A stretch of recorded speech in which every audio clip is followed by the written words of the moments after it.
Welcome to China in Focus. I'm Tiffany Meyer. Our top story, Taiwan's vice premier says it's impossible to move 40% of the semiconductor production to the U.S. More on the tug of war between Washington and Taiwan over this critical technology. U.S. military forces pursued a sanctioned oil tanker from South America halfway across the globe, boarding it in the Indian Ocean. The ship was carrying oil bound for China.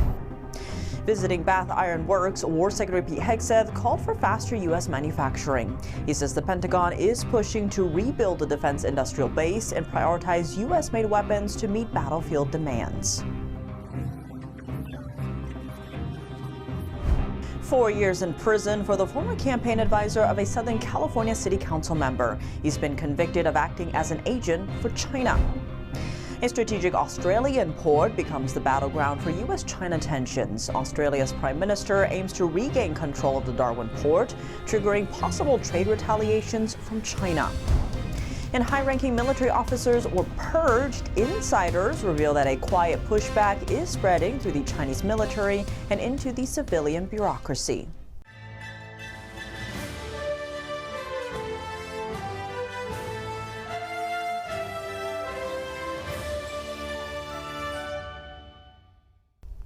A setback for the Trump administration's push to make advanced microchips on American soil. Taiwan's vice premier told Washington it's impossible to move 40% of its semiconductor production to the U.S. That's the goal of a trade deal currently underway, a deal she's traveling to the U.S. to finalize. The U.S. sources most of its advanced chips from Taiwan. These chips are critical for everything from cars to weapon systems. Here's Taiwan's vice premier speaking on Sunday. It took us decades to develop this semiconductor production ecosystem. What we're seeing is just the tip of the iceberg. There's still a huge portion underwater. Chen says Taiwan's microchip supply chain and ecosystem will continue to grow at home, but she adds Taiwan is willing to expand its investment in the U.S. It's pushback against what the U.S. is demanding from Taiwan. Last month, Commerce Secretary Howard Lutnick said Taiwan should move 40% of its microchip supply chain and production to the U.S. He warned that if Taiwan refuses, tariffs on Taiwanese goods could shoot up to 100%. Meanwhile, there's a concern weighing on policymakers, the risk of a potential Chinese invasion of Taiwan. Commerce Secretary Howard Lutnick has argued the U.S. can't leave critical chip manufacturing just 80 miles from China. Over in Taiwan, some worry the U.S. may be less willing to defend the island if most semiconductor production moves to America. Taiwan's TSMC, the world's leading chip maker, is investing over $160 billion to build factories in Arizona. Taiwan requires TSMC's overseas plants to use technology that's at least 2 generations behind the most advanced chips produced at home. Back to the trade negotiations now underway, the U.S. would lower tariffs on Taiwanese goods from 20% to 15%. In return, Taiwanese companies would invest $250 billion to expand chip production and AI development in the U.S. U.S. military forces have boarded a sanctioned oil tanker in the Indian Ocean. The ship was bound for China. War Secretary Pete Hegseth says the ship was tracked from the Caribbean to the Indian Ocean. That's halfway around the globe. The vessel has been identified as the Aquila II. It's been accused of breaking Washington's blockade on Venezuelan oil shipments. The tanker left Venezuelan waters in early January. It was carrying about 700,000 barrels of heavy crude bound for China. Most of the other ships in the group have already returned or been seized. The operation follows increased U.S. enforcement after Venezuelan regime leader Nicolas Maduro was captured in a military raid earlier this year. Washington says the blockade is meant to cut off illicit oil exports. Hegseth posted on X saying, quote, "The Department of War tracked and hunted this vessel from the Caribbean to the Indian Ocean. You will run out of fuel long before you will outrun us."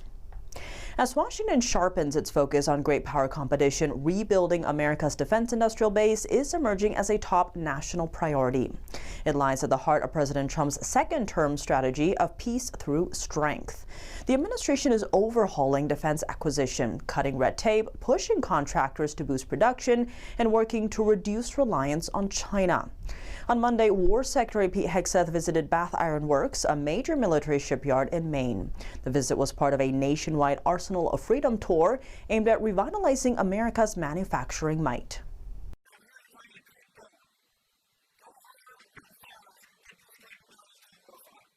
Hegseth says imports and outsourcing are no longer driving Pentagon procurement decisions. The focus now is on a U.S.-made supply chain built around the needs of the warfighter and the demands of the battlefield.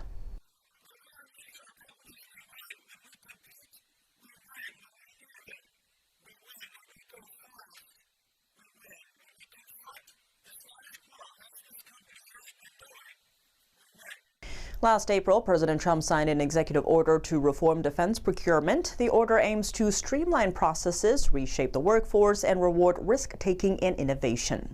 Under the Defense Production Act, federal acquisition regulations, and the new executive order, the War Secretary is now authorized to evaluate contractor performance. He can also compel improvements when necessary.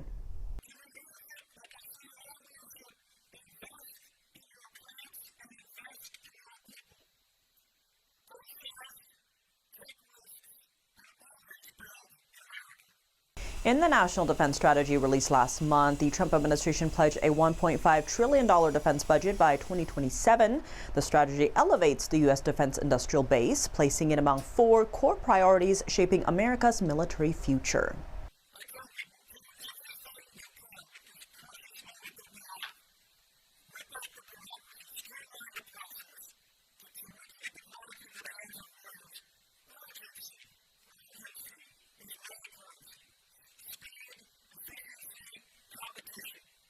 During his remarks, Hegseth praised Bath Iron Works, calling its manufacturing the best in the country. Last December, the shipyard announced it's willing to work with the U.S. Navy to design and build what Trump called a golden fleet. The former campaign advisor of a Southern California City Council member was sentenced Monday to 4 years in prison.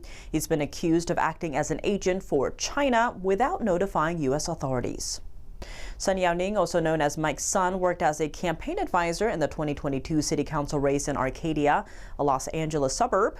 He was arrested at the end of 2024. Prosecutors say he sought to influence U.S. politicians on the issue of Taiwan and to suppress Chinese dissidents on U.S. soil, including practitioners of Falun Gong, a spiritual group persecuted by Beijing.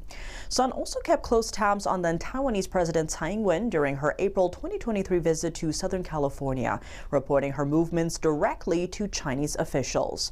On top of that, he ran a news website aimed at the local Chinese American community, posting content that supported the Chinese Communist Party. The U.S. pushing to bolster defense in the Indo-Pacific in preparation of a potential conflict over Taiwan. The Pentagon plans to deploy 4 submarines to a base in Australia. According to the Wall Street Journal, the first sub is set to arrive at the HMAS Sterling Naval Base next year. Meanwhile, Australia is investing billions of dollars into the base and a nearby maintenance zone. That deployment could give the U.S. military an edge in a potential conflict over Taiwan or the South China Sea. A U.S. commander says having a repair facility nearby would allow the Navy to return to the fight more quickly. Currently, most submarine maintenance is done in Guam, Pearl Harbor, and on the U.S. mainland. U.S. submarines could also help Australia patrol key maritime choke points. The deployment is part of the AUKUS deal between the U.S., the U.K., and Australia. Under the agreement, Australia will receive a few nuclear-powered submarines from the U.S. These subs are quieter, faster, and can stay underwater longer than Australia's current fleet. About 1,200 U.S. and U.K. personnel are expected to move to areas near Stirling. The U.K. also plans to send a submarine there. One of our viewers asked us to shed more light on the CCP's infiltration in Australia. Here's an example from the military sector, an Australian port under Beijing's control. Darwin Port, a key northern port in Australia, was leased in 2015 to Chinese company Landbridge for 99 years and a nearly $450 million deal. Now, Australia's Prime Minister says he's committed to bringing the port back under Australian control, citing security concerns over its critical infrastructure. The port sits in a strategic location as the U.S. and Australia expand northern air bases to host American bombers. Washington had criticized the original lease when it was signed. Meanwhile, China's ambassador in Australia warned that forcing the Chinese company to give up control could trigger trade retaliations. That's a big pressure point since China is Australia's largest trading partner. China imports more than 25% of Australian goods such as iron ores, lithium, natural gas, and agricultural goods. Coming up, high-ranking military officers were purged. Insiders reveal that a quiet pushback is spreading through the Chinese military and into the civilian bureaucracy. Hong Kong pro-democracy activist Jimmy Lai was sentenced by a Hong Kong court to 20 years in prison. For a 78-year-old, this is essentially a life sentence. A former U.S. ambassador to Fiji says the case reveals the true nature of the Chinese Communist Party. The Chinese Communist Party, Marxism, Leninism, is really radically contrary to human nature and ultimately will not stand the test of time. More on that after the break here on China in Focus. Welcome back to China in Focus. I'm Tiffany Meyer. A quiet pushback against Chinese Communist Party leader Xi Jinping. Insiders told the Epoch Times that passive non-compliance, which began in the Chinese military, is now spreading into the civilian bureaucracy. This is making it harder for Xi to enforce his directives. A source familiar with elite party politics says the change stems from the purge of Zhang Youxia, vice chairman of the Central Military Commission. It also follows the removal of Liu Zhenli, chief of the Joint Staff Department. Xi Jinping's move has sent shockwaves through the army and could have broader consequences for the Chinese Communist Party. Those speaking to the Epoch Times remain anonymous for fear of reprisal. Still, the emerging picture raises serious questions about Xi's control over China's military. 78-year-old pro-democracy British Hong Kong businessman Jimmy Lai was sentenced by a Hong Kong court to 20 years in prison on Monday.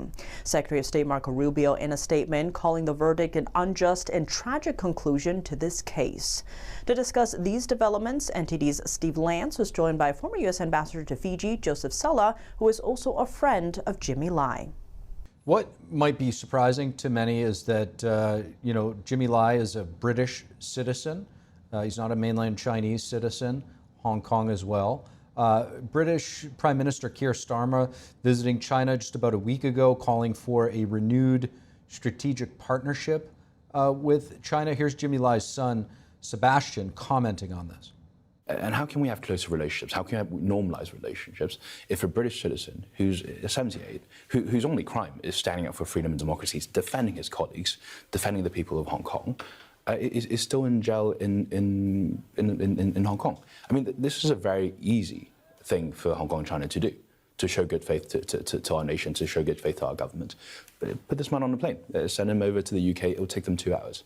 If they're not even willing to do something like that, I think that tells you all you need to know about the relationship.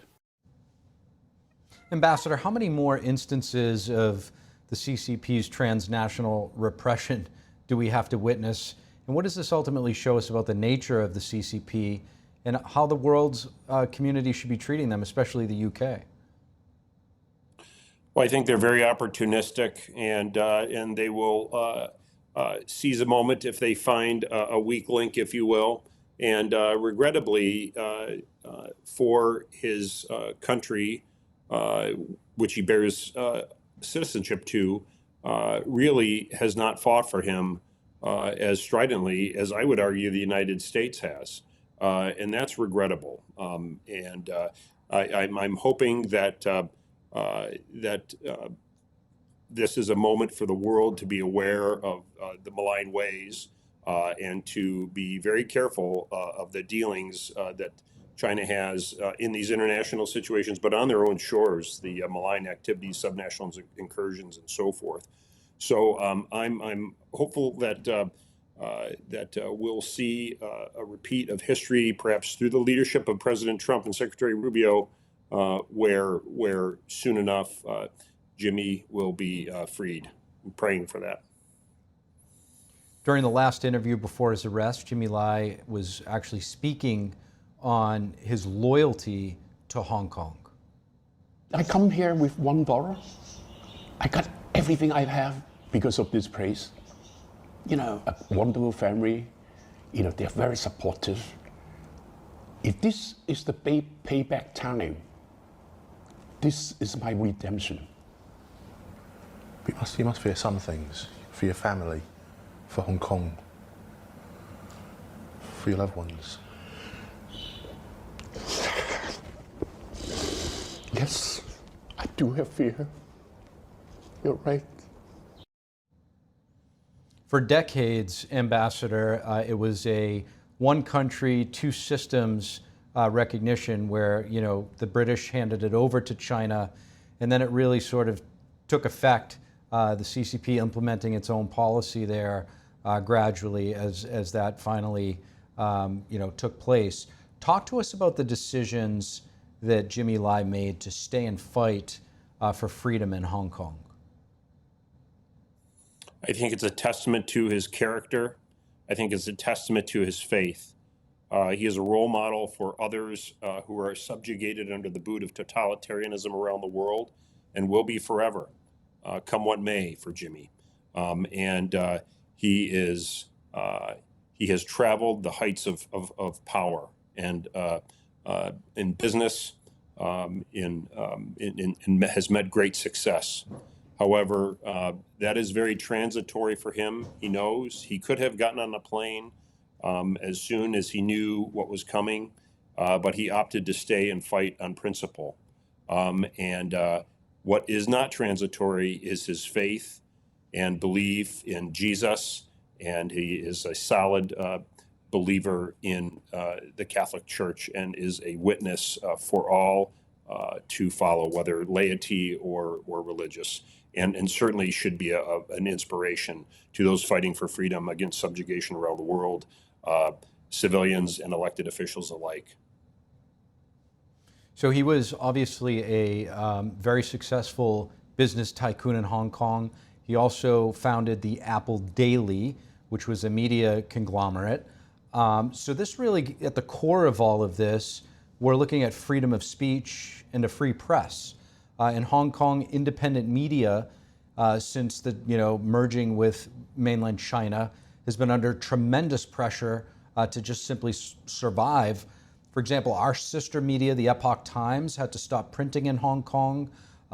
We had folks in the Epoch Times print press. It was ransacked and set on fire, the print presses. Why is the loss of free press key to the CCP's control in Hong Kong? Because they want to drive the narrative from the top down. They control everything from the top down, no matter the sector or strata. Business, academia, media. If we have a media presence from the United States, it has to be they have to be bought in so that they can censor, and they do not want the unvarnished truth to be told, as your good offices do, as Apple Daily did, because I think that would expose the nature of the Chinese Communist Party, its nefarious ways, that I do not really think will stand the test of time. In the Cold War, we saw that was painful, very difficult, very bloody time, but eventually that Cold War ended, the Soviet Union collapsed, and I think that the Chinese Communist Party, Marxism, Leninism, is really radically contrary to human nature and ultimately will not stand the test of time. So I think they're very insecure about the nature of their ideology, and it could quickly come to an end if the winds of freedom were to blow, and they're being very careful to make sure that doesn't happen. Former Ambassador Joseph Sella, really appreciate you joining us. Washington's oil sanction in South America affecting Cuba. Canada's largest airline says it's suspending flights to Cuba because the island does not have enough jet fuel. Air Canada says it will carry out ferry flights to get 3,000 customers home. The fuel shortage comes after the U.S. disrupted oil shipments from Venezuela following the ousting of former dictator Nicolas Maduro. Air Canada says it will bring in extra fuel for the remaining flights. Two other Canadian airlines also canceled flights over anticipated fuel shortages. That's all for today's China in Focus. I'm Tiffany Meyer. If you have any feedback on the show or have something you'd like to see us cover, send us an email at chinainfocus@ntd.com. We'd love to hear from you. For round-the-clock original news coverage, visit us at ntd.com or download our NTD app. Thanks for watching. See you tomorrow.